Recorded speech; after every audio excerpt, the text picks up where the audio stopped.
Ya, selamat malam semuanya.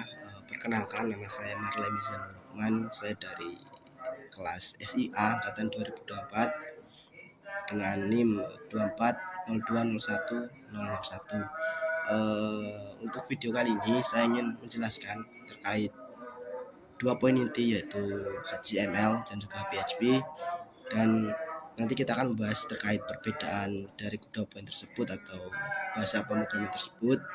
Dan di akhir video juga nanti kita akan coba sedikit terkait dua poin tersebut agar kita tahu perbedaan antara dua poin yang akan kita bahas nanti. Mungkin langsung saja kita akan masuk ke pembahasan atau perkenalan dari HTML dan juga PHP.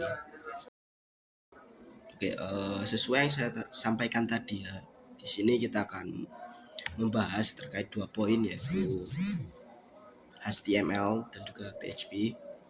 Dengan mungkin nanti di ujung video kita akan bahas terkait study case juga. Oke, di slide yang berikutnya ini yaitu kita akan melihat atau membaca terkait perbedaan antara kedua poin tersebut, yaitu terkait apa sih itu HTML dan juga apa sih itu PHP. Nah, untuk HTML sendiri itu merupakan sebuah bahasa markup yang digunakan untuk menyusun sebuah halaman, sebuah website. Nah, seperti apa sih? Seperti kita menambahkan sebuah teks, menambahkan sebuah gambar, link, tabel, input, dan masih banyak lagi. Dan untuk HTML sendiri, untuk PHP sendiri itu adalah bahasa yang berjalan di sisi server side. Nah, keuntungannya apa sih bahasa pemrograman yang berjalan di sisi server side? Yaitu PHP sendiri itu dapat mengakses sebuah database secara langsung. Jadi nanti halaman website yang teman-teman buat dengan PHP nanti datanya dapat dinamis sesuai dengan database yang teman-teman gunakan, seperti itu. Nah, mungkin itu untuk slide yang kedua atau pengertian.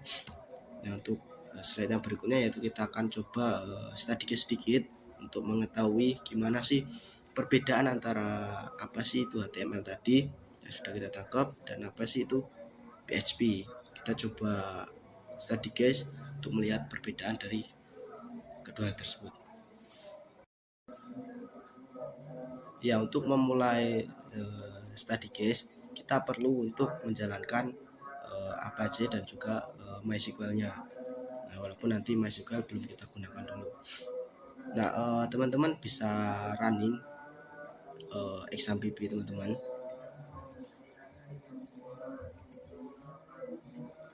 Kita coba running example. Di bagian Apache ini teman-teman bisa start aja, kemudian di MySQL juga kita start, tunggu sampai statusnya running atau berwarna hijau.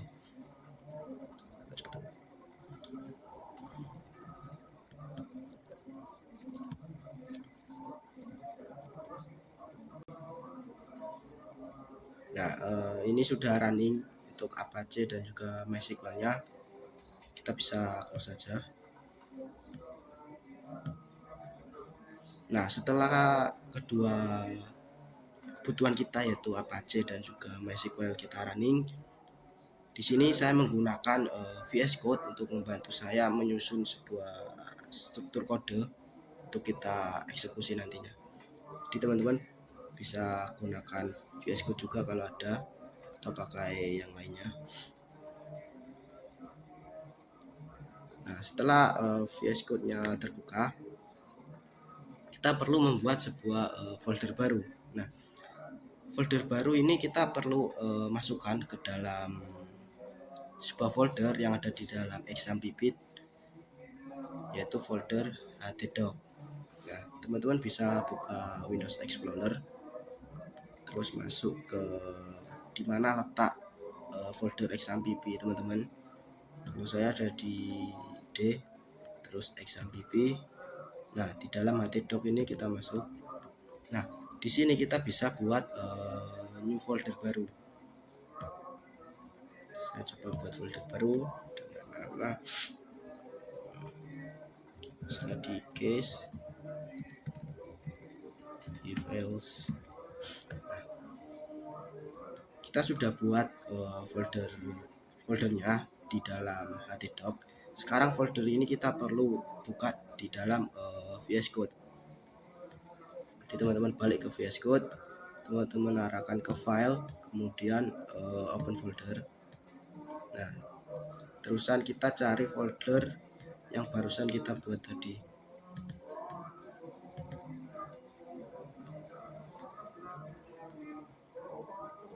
Bentar, coba cari staticast. Nah, sekarang untuk folder sendiri sudah terbuka. Nah, nanti kita akan start coding di dalam VS Code ini. Ya, setelah kita berhasil membuka folder ke dalam VS Code, sekarang kita coba buat beberapa file di dalam folder tersebut dengan tipe atau extension .html dan juga .php. Teman-teman bisa arahkan ke nama foldernya, terus ada icon kecil di sini, terus teman-teman bisa klik. Nah, di sini kita coba namain filenya dengan nama if-else saja .html. Kita coba buat lagi untuk yang PHP.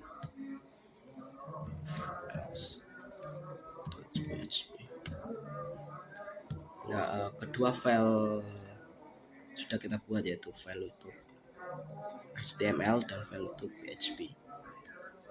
Nah, kita coba yang HTML ini, coba kita isi struktur dasar HTML. Teman-teman bisa tanda seru, terus nanti ada opsi bantuan, tinggal pilih yang di atas ini. Nah, ini sudah dibuatkan otomatis. Coba ini, coba if else.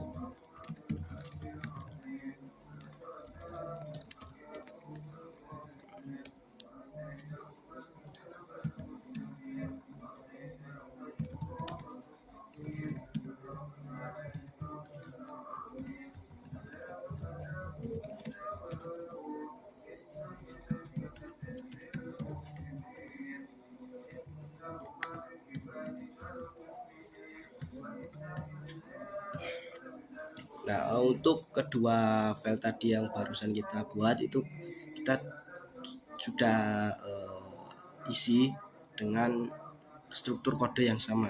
Nah, nanti untuk sekarang ini tidak ada perbedaan, soalnya emang kedua file tersebut kita coba isi full HTML tanpa ada kode PHP. Kita coba running untuk kedua file tersebut.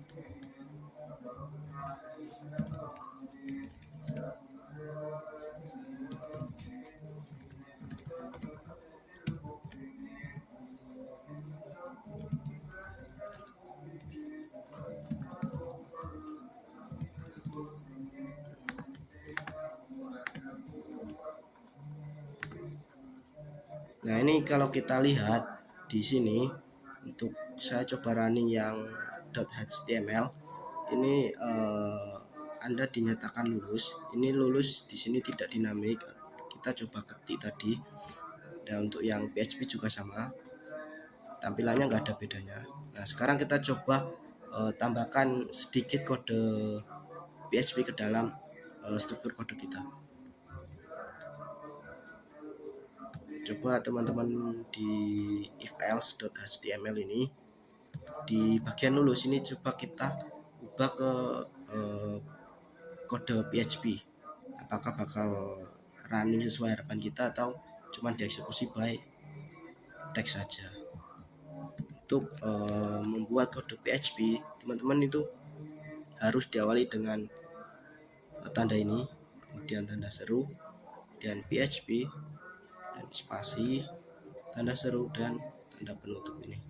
Nah, di dalamnya sini ini merupakan kode PHP yang akan kita jalankan seperti itu. Coba kita enter agar rapi. Nah, sesuai staticast kita akan membuat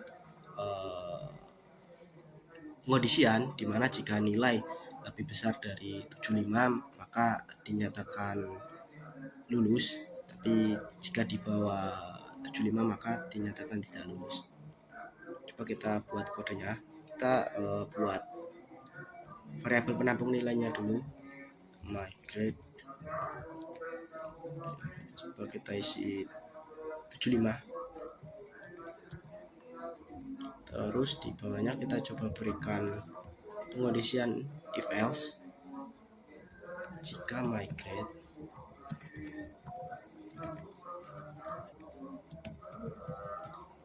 lebih besar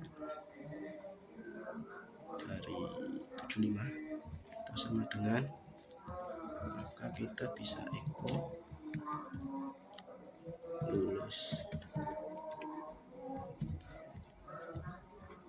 Else jika tidak 75.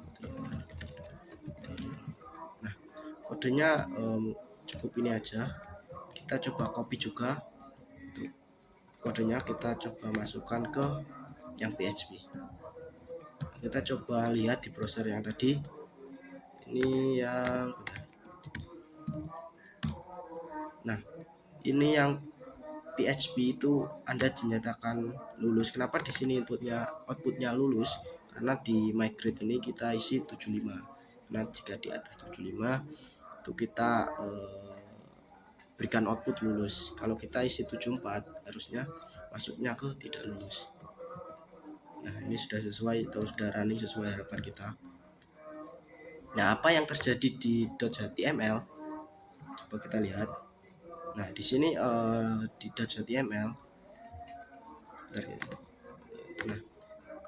kode PHP yang kita buat di .html itu tidak di running, alias cuman dieksekusi seperti teks biasa saja. Makanya di sini ditampilkan menjadi teks biasa, tidak berjalan sesuai program yang kita harapkan seperti itu. Jadi kesimpulannya, ketika teman-teman ingin penggunaan logic itu teman-teman bisa menggunakan yang .php, tapi untuk yang tanpa logic atau tampilan saja just view itu bisa menggunakan HTML. Nah, mungkin penjelasan saya untuk terkait HTML dan PHP cukup di sini saja. Apabila ada salah kata mohon dimaafkan. Saya juga baru belajar. Terima kasih telah menonton. Assalamualaikum warahmatullahi wabarakatuh.